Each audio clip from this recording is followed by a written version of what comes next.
Hi, it's me, Paco, and you're watching Bad Witch Books. Hey guys, today we're going over the first wrap-up of the year. It is already the end of January. Technically, it is February 1st, the day I'm filming this. But I am surprised by that. I'm like, already, damn, that month went by quick as hell. But, let's get into it. I read a total of 12 books this month. I don't know the statistics. I don't have that in front of me at the moment. Should I have it? Yes. But I read 12 books in the month of January, which is really good for the first month. We're starting the year off strong. And let's get into it. So we're going to go over the books that I do not have. And then we'll get into the books I do have. So the first book that I don't have that I read was Sword, Volume 1 by Al Ewing. This is, it's me right here, hopefully. This is a part of the Krakoa era age of X-Men, so the current age. And this is basically the mutant space station that they have built. And it deals with a lot with galactic politics. I really enjoyed this. I really enjoyed getting to know characters I haven't really gotten a chance to read before with Frenzy. I loved her. And, what's his name? The teleporter. My mind is blanking on his name. I forgot his name. Manifold. There we go. I figured it out. Manifold. I love their moments. They had some really badass moments. It did have a crossover with the King in Black event, which took the second part of the story. But I still enjoyed it, and I am really excited to see where Al Ewing takes this story. I know that it continues on into X-Men Red, and I've read, the first issue of X-Men Red, and so I'm excited to finish Sword Volume 2 this next month coming and get into that. The other book I've read was, XCorp by Trini Howard. I have read her Excalibur run already, and I love it. So I was excited to get into XCorp. This is the mutants, having a business, their business brand kind of series. So this has, our main leads are Warrington the Third Angel and Monet St. Croix, Monet, Penance. And I like that it paired these two characters up together because it shows they both have alternate personalities almost, or different forms that are variants of them, with Archangel for Angel and a Penance for Monet. And I like how it compared and contrasts them on how they're similar, but also how they are very different and how they take situations. I also loved my Queen Selene was in here, the Black Priestess. And she had some badass moments for being an immortal vampire. She's like, I don't even fuck with Nazis. Because the villains in here were the Fenris twins. And the Fenris twins are weird Nazi twins who love each other. X-Men's wild. But I really enjoyed that. That was another 4-star read. The last book I do not have that I read was an audiobook. It was the audiobook of Thorn, because you will see for rest of the books, not rest, but most of the books are fairy tale retellings. Was my theme for January, because a bitch loves a theme. So Thorn, and it is a retelling of Goose Girl.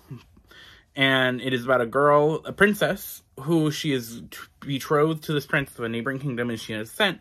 But along the way, her maid, or lady-in-waiting, I guess, switches place with her because of some mechanical, or not mechanical, but my evil plots go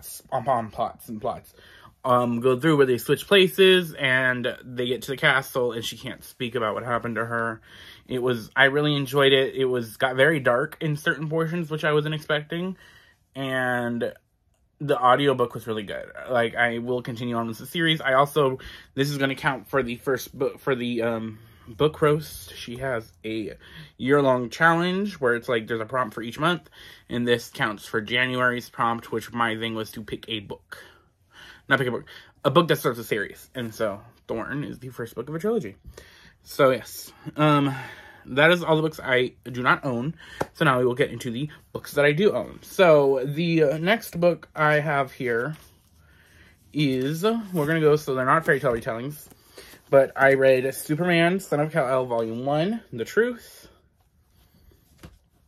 and Superman Volume 2, The Rising. So this follows Jonathan Kent, who is the son of Clark Kent, Superman, and Lois Lane, who after Superman has to go into space for a while, his son has to take over, John has to take over as Superman while his father is away, and be the Superman, and be what it means for him to be Superman, to be his own Superman, to fight for a better tomorrow.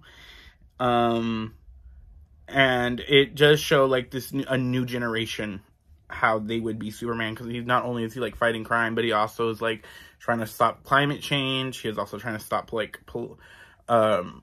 just corrupt politicians that, like, a lot of, in this setup, that aren't getting touched because of certain things. I really enjoyed it. I really enjoyed seeing Lois Lane as a character, and I'm very intrigued by John's love interest, Jay, a reporter for a underground news site called The Truth, and it was really good. The second volume I enjoyed as well, because they pair him up with Nightwing, and that was fun because of it had Superman and Batman's sons kind of working together, and I know Superman's usually paired up with Damian, but it is also nice to see him paired up with Dick Grayson, because even though Dick Grayson isn't Bruce Wayne's blood son, he is still his son. And I just like seeing that together, like a new dynamic duo. It was really good. I liked how Nightwing took a mentoring role to Jonathan, because Nightwing's been in the game for a lot longer.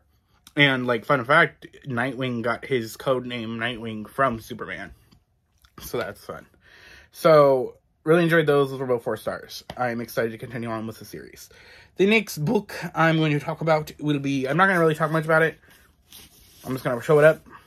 Gallant. This is a HarperCollins book, and because of what is going on right now, I'm just showing that I read it. I am not going to give a rating, and I didn't do a review on Goodreads either.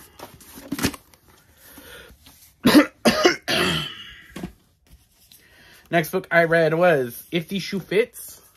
This is a Cinderella retelling under a series Disney is doing called Meant to Be, which is contemporary romances by contemporary writers, and each of them is a fairy tale. The first one, or a Disney movie, this one is Cinderella, and this follows Cindy as she is a plus-size fashion designer who, after she has graduated college, ends up going to she ends up being on a dating show that her stepmother is the producer of. And she meets her Prince Charming there, and then she is also trying to, she hasn't fully dealt with the death of her father, that happened years before, so trigger warnings for death of parent. But, I really enjoyed it. I really enjoyed that it did not make the stepsisters antagonists in this, and I thought it was a really cool twist. I do like it when the relationship dynamics are played. It also, like, even though the stepmother wasn't a villain in this, she still had a complicated relationship with Cindy, which I really like when it's more complicated relationships. Like, I really do think one of my favorite Snow White retellings is Girls Made of Stone and Glass, which made the Snow White and Evil Queen relationship dynamic really interesting to me. Okay. That was a 3.5 stars. Because the romance just didn't do it as much for me. Like, I liked everything else but the romance. And yeah. Okay. Next book was going to be If the Shoe Fit, no, Deepest Darkest Red by Anna Marie McLemore. This is a Red Dancing Shoes retelling, but also tied with the dancing plague of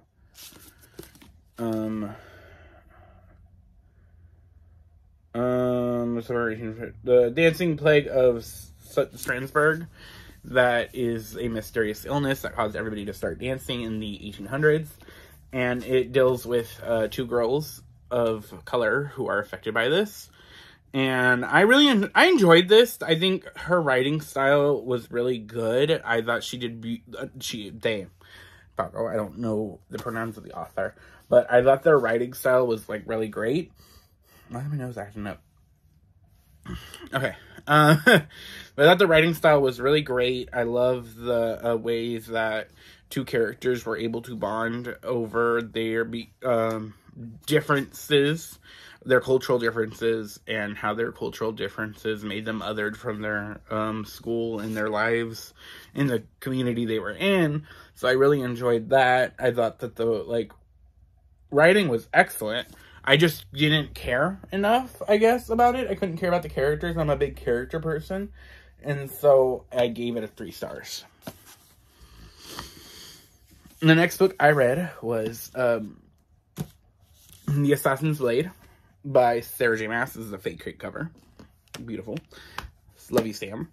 This is a prequel to the Thorn of Glass series, and it is a bunch of short story novellas, and it is the first for my Thorn of Glass readathon that I am hosting. It is all on my Discord, which will be linked down below. And the first meeting to discuss this book I will be announcing right now, and that will be February I know the date. It is next Monday. My mind should... I had it, and then I lost it, because my mind is what? Complicated. It is February 6th at 5 p.m. PST will be the talking point for the Assassin's Blade. I just decided that right now as we speak. But, and that will be all on my Discord. And that way, I got the idea from Princess, so I will tag her channel below, because she does the same thing on her Discord. But I prefer doing that than on live, because I can actually chat with you guys, and we could, like, have a, like, back and forth discussion. And I'm excited to see who actually shows up for the Assassin's Blade talk. But yeah, I really enjoyed it. This is a reread for me. My favorite stories are probably The Assassin in the Desert and The Assassin in the Underworld. I enjoy Selena as a character. It is interesting to see where her arc goes, and from where she starts off and where her arc goes. And I liked seeing the strings that were placed here that are to be, like, woven into what happens in the later books. So, a book I completely forgot that I read. I don't know how I forgot. It was my book club pick for January. But that is the Grimrose Girls by Lori Pulley, I believe. And this book, follows 3 friends after their 4th one in their group is murdered. Everybody thinks it was a suicide, but the girls believe that she wouldn't have done that. There has to be something behind it, and so they try to figure it out. There is also another new girl who is moving to the school and has her own, like, mystery she's trying to solve. And these girls work together to figure out what happened. And they learn that there is something dark, mysterious, and magical about what happened. I really enjoyed this. It was a Dark Academia book. I've been in my Dark Academia bag with, like, Ninth House, Babel, now this. So, as someone who really didn't read a lot in Dark Academia, I've been in my Dark Academia bag. But I really enjoyed it. I think the writing was fun. The characters were fun. Team Yuki, she is my daughter now. After this first book, I loved her. And I liked how each character is based off a fairy tale. And trying to, like, oh, this character is this. I really enjoyed it. I am excited to read the sequel when I eventually get to it. But also for my book club, just like it is in the same Discord that is down below. And everything like that, yeah. So, yeah, all the meetings are on the Discord. The book club pick for February is The Blood Trials. Okay, the last book I read this month is House of Salt and Sea, Salt and Sorrow by Erin A. Craig. This book is about, it is a 12 Dancing Princesses retelling. And our main character, Analia, I believe is her name. Her sisters are dying one by one. And she and her sisters are mourning. And then one day their father is like, okay, after her stepmother announces that she is pregnant with a boy, her father is like, okay, everybody, we need to stop mourning. We have been mourning for years, and now we have to celebrate. And so they start trying to celebrate, and then very 12 Dancing Princess style goes, these girls start going to these mysterious balls, and just mysterious shit happens. This is a dark horror, like, I don't know if it's considered horror, but it was very creepy, dark thing. I'm gonna say about this, my girl Erin A. Craig, I've read her other book, Small Favorites, this is her debut. She knows how to make an atmosphere. She knows how to set the scene. Because this book, I felt like I was at the beach in winter, and it was creepy, and that someone was trying to kill me. Like, she knew how to set the scene. Also, it is very cold right now. Like, cold for me, because I'm California. Sacramento cold. And I don't care, I still where I live. Just doxed myself, I don't care. But she very much knows how to make you feel that eerie creepiness. I said she's creepy Erin Margerston for me, because it is a vibe. And I may not care about the plot all the time, but the vibe is what I'm here for. So I really enjoyed this. I gave it, and ended up giving it 3 stars because the ending just didn't hit it for me. But I do not care, though, because I am here for the vibe, and I like this. So I'm going to keep an eye out on her for whenever I need a creepy book to read. So I think there's a sequel coming to this, and I'm hoping it's just as creepy, and hoping it's just as, hoping it's just as creepy and atmospheric, because I may not do, like, horror, but spooky. I love me some spooky ooky. Okay. So those are the books I read this month. I think if my favorites were probably XCorp or Grimrose Girls were probably my favorites. No 5-star reads this month, but still. I still really enjoyed what I read. Let me know what you guys read. Like I said earlier, my Discord is linked down below. My Instagram, Twitter, and all of the other socials I have are linked down below. And I will see you guys next time. Bye!